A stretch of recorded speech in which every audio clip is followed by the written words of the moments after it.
weather message for the following counties in Ohio, Carroll, and Columbiana.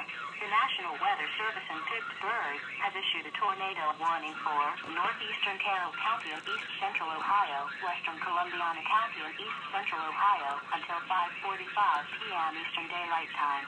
At 5:10 p.m. Eastern Daylight Time, a severe thunderstorm capable of producing a tornado was near East Rochester and was moving southeast at 25 miles per hour.